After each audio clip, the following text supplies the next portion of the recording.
Hello, everybody.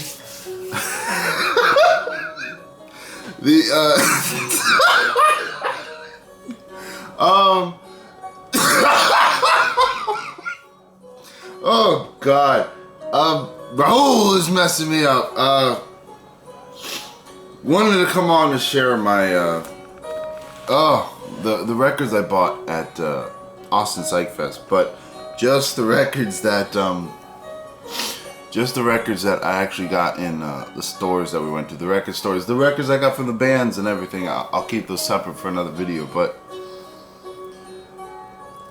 Raul's messing me up because the whole trip, everywhere he went, I always start out my videos with "Hello, everybody," and throughout the entire trip, 3 or 4 times, 5 times a day, he would just like walk up and be like, "Hello, everybody." So stupid little introduction, but that's why I'm cracking the fuck up and making a fool of myself. Nonetheless, Austin Psych Fest was a blast. I spent way too much money. It was really cool meeting everybody, and I could probably make a 30-minute video just talking about, you know, everyone that was there and the bands and everything, and I'm just not going to do it for this video. Next video, where I'm showing the records I got from the bands, I'll get a little bit more in depth with the record, you know, with the people from the VC. But for this video, just going to show us the records that I got while we were at the stores. The stores they had there that we went to were Waterloo, which is okay, and End of an Ear, which is really damn good. So most of these are from End of an Ear, but onwards to the music. First one we're listening to is Alexander Tucker, self-titled.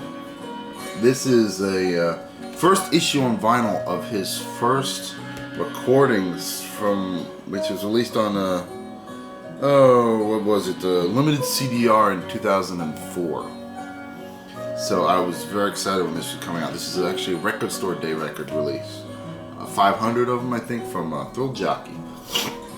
And of course, this year I didn't go to Record Store Day because I'm so burned out on it. But dug around to Waterloo and was able to find this one. And I go up to Nate, who I told about this record. I was like, "Oh man, look at all the guys!" I found it. I was all excited. And then they had all these Record Store Day releases like still set aside, and he digs through and pulls out like 4 of these. I was like, "Thanks, man. You know, you just blowing my high there for this record." But still very cool, very excited to have. Alexander Tucker is one of my favorite, you know, artists making music still. Let's put it that way. You could kind of hear it. Acoustic, droney, psychedelic loveliness. This is my first time hearing it, so I'm trying to absorb it and talk at the same time. But let's move on. Alright, Harmonize Most High. This cover just caught me. I found it in the jazz section. I'm like, what the hell? Daniel Carter on the back. Number 16 out of 500 with some awesome colored vinyl. So I had to give this one a spin, and when I dropped the needle on it, it was just wow. Absolute wonderful premium spiritual jazz with a little bit of an edge of free jazz to it. Really damn good. Supposedly, in researching this, some of the people that used to play in the Sun Ra Orchestra aren't here. I don't recognize names because I'm not good with names, but still, very, very cool. The cover is just a plyboard, you know, nothingness with screen printed art. Very cool album. I know you can get this pretty cheap if you look on Discogs or something. I know I saw a couple copies, so Harmonize Most High, definitely check it out. Acid Mother's Temple. This record I gave away to Derek a long time ago. And when I saw it there, and the price was but it was about what the hell it was supposed to go for, I picked it up. My copy was red. This one is all white, except for a tiny little splatter of red right there. Little supernova bump of red. beautiful, beautiful. I love it when you get little surprises like that. This album is hard. As far as Asimother's Temple goes, it is really hard. I remember one side is like hard reverb, fuzz, noise, nonsense, and the other side had a bit of a funky sound to it. I really enjoyed. What the hell is astrological? Glorified astrological martyrdom. So very cool to get this album back into my Asimother's Temple collection since I surrendered it so long ago. Two Orgasmo Sonores. One has really cool colored vinyl I gotta show. But two Orgasmo Sonores, which is a guy out of Canada, I do believe, Frank Rideau or something like that, who does absolutely wonderful renditions and covers of music soundtrack or music scores from like the 70s and the 60s. Really damn awesome. Check out that vinyl. Ah, gorgeous. But I've been wanting to get these for a while, so when I saw they had them there, and again they were a bit pricey, but then that's the price I would have had to pay to get them. I was very excited to pick them up. So we got the revisiting Revisiting Obscure Film Music Volume 2. I have Volume 1. And then this one is Omaggio a Bruno Nicolai Eale su Musique per il Cinema Gallo. Whatever the hell that's supposed to be. I guess it's an homage to Bruno Nicolai, I would assume. Very, very cool to pick those up. Just a little favorite of mine.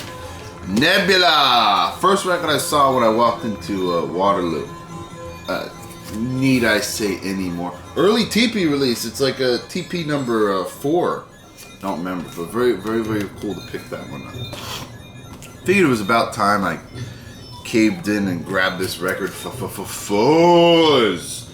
Not going to say much about this. I know a whole hell of a lot of people spoke about this record, and I've heard it, and it is just heavy. So let's leave it at that. Everyone knows that record. Another one I figured I should probably cave in and get, Nene, Cherry, and Thing. I think it's how you pronounce the name, Nene. The Cherry Thing. I haven't played this yet, but from what I've sampled online and stuff of this record, when people spoke about it before, absolutely fantastic record. Jazz, sort of avant heaviness, then some really sweet vocals, just absolutely wonderful. This one was expensive as shit, but I couldn't help myself. Lightning Over Water. Look at the size of this cover. It's huge, right? But it's a Ken Vandermark and Paul Nielsen Love. Paul Nielsen is doing drums percussion. Ken Vandermark is doing bass flat, B flat clarinet, tenor and baritone saxophone. I mean, I haven't heard this, but I know it's going to be some really cool, like music concrete jazz. Lots of noise, lots of freeness. I know both these musicians before. I think this came out of Poland. In the Lawrence Family Records. I don't know. Came out last year. Again, it was expensive, but I couldn't help myself. I gotta crack this open and see what the hell's inside. But there's it's a 2 records and then a 7-inch. So side E and F for short. Still very cool. Onward, James Blood. James Blood. I love me some James Blood. The Tales of Captain Black. Spun a little bit of this. This is just hard edge, totally out there, jazzy freeness. I want to say it's improvised, but I honestly don't know.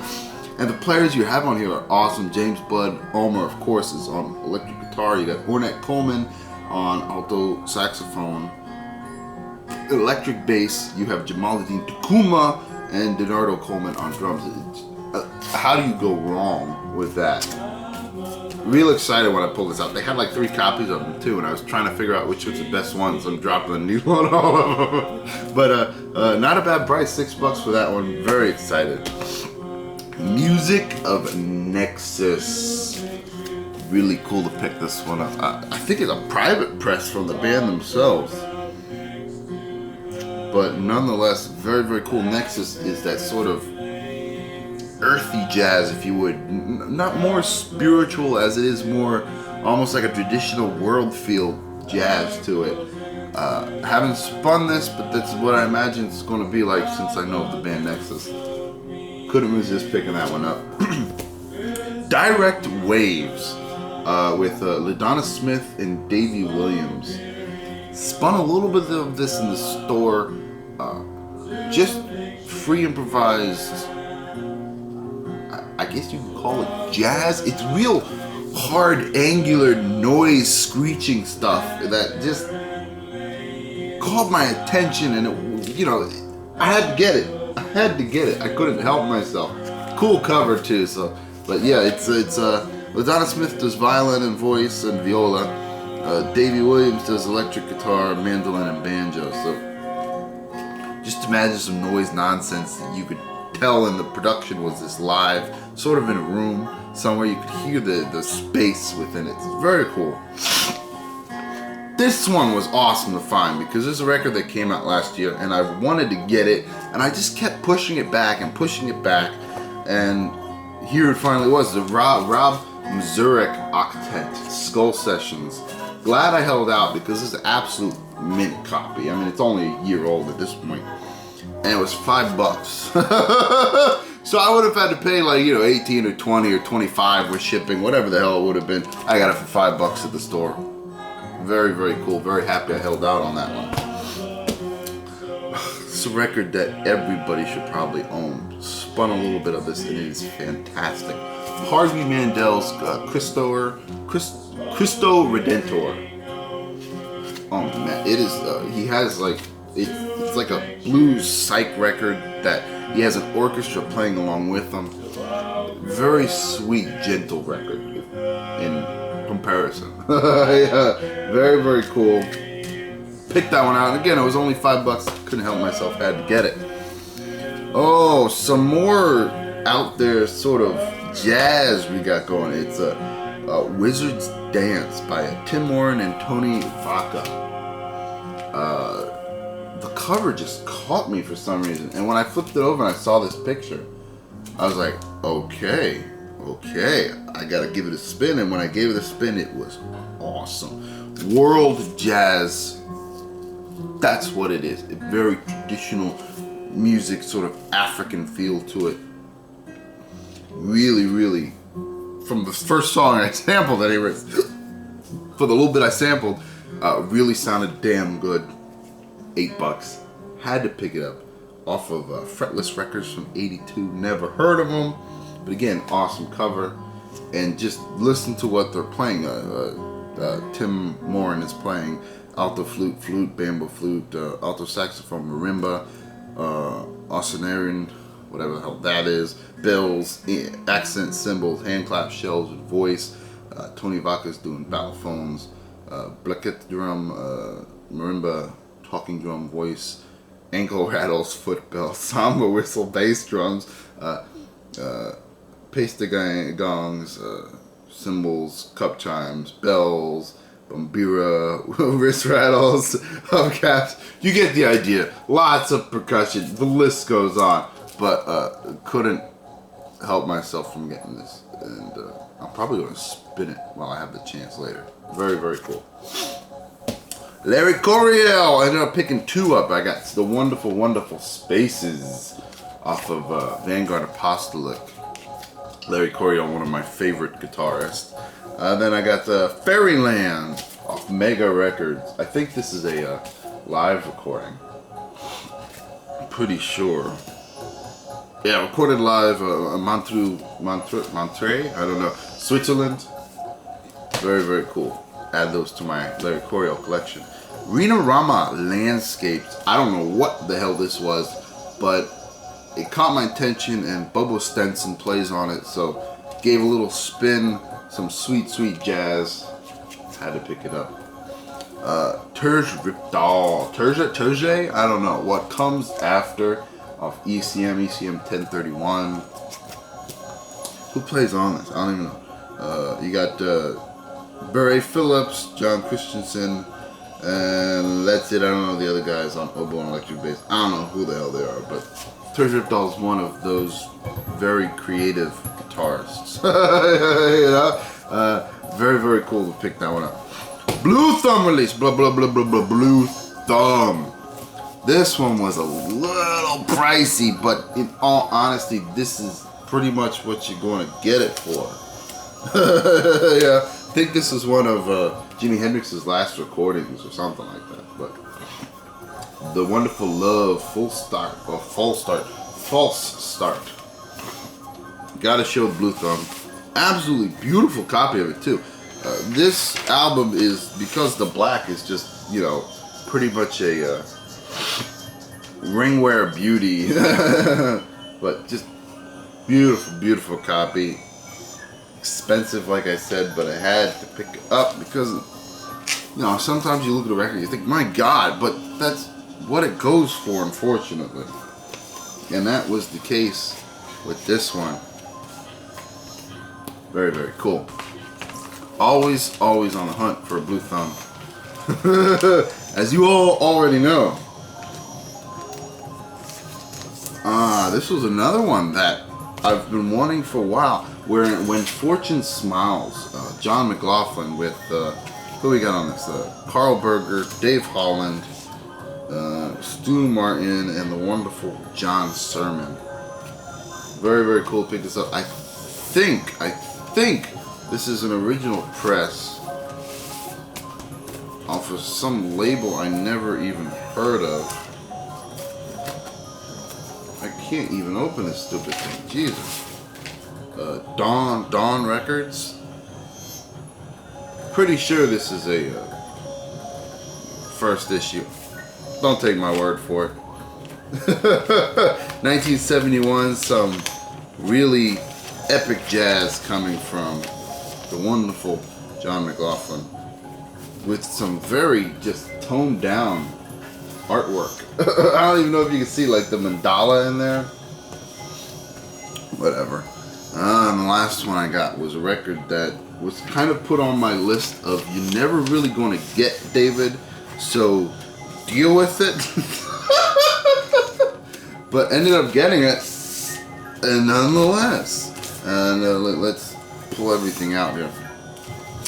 The only bizarre album release that was not a Frank Zappa album, and that is An Evening with Wildman Fisher.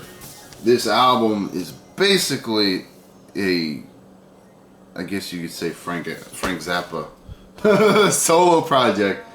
Wildman Fisher was, I think, the first person he signed onto his Bizarre label.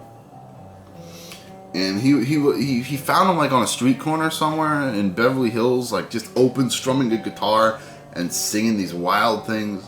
Wildman Fisher is like a paranoid schizophrenic who was literally institutionalized. And Zappa just picked him up and decided he wanted to make a record with him. And Zappa and the Mothers are doing all the instrumentation on this, all the music behind. And Wildman Fisher's doing, you know, the vocals and the energy, and the whole album just has to make you laugh. Coolest thing, I guess, is promotional copy with it. So it is white label promo. Very cool. Pick that up. This was $20, which I thought was, wow, you know, that's the right price, because I've seen this go for a lot more than that. So I was very, very excited to pull this one out. Like I said, the whole album is just wild noise, almost circus crazy train nonsense. That while you listen to it, it just makes you laugh. In some way makes you happy. Very bizarre. Very excited to pick that one up. Like I said, somebody's calling me. I'm going to end this here because that is it. Those were my scores. As you can see, I spent a lot of money. Had a total blast in Austin with everybody. And my next video, whenever I get around to it, I'll go more in depth about everyone that was there and what we did and the bands we saw. But for now, just showing the record scores. So thank you all for watching, and until next time.